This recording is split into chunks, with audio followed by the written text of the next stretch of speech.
Бұл қалада өмір қалай ұйымдастырылған екен? Мен саған әлеуметтік инфрақұрылым әлемін көрсетемін. Бұл білім беру саласы. Мектеп пен университет не үшін керек? Олар білім беріп, болашақ маман дайындайды.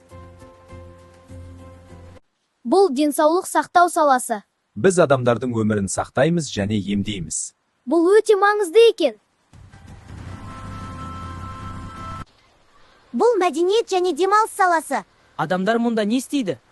Олар демалады, дамиды және өнерді үйренеді.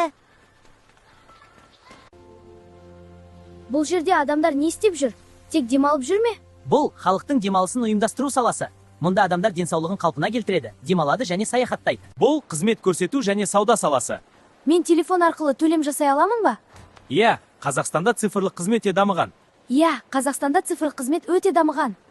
Міне, сен бүгін әлеуметтік инфрақұрылым салаларымен таныстың. Ол көрсетілген салалардан тұрады. Енді мен түсіндім. Бұл салалар біздің өмірімізді жеңілдетеді екен. Әлеуметтік инфрақұрылым қоғамдың тірегі. Барлық сала бір-бірімен байланысты екен.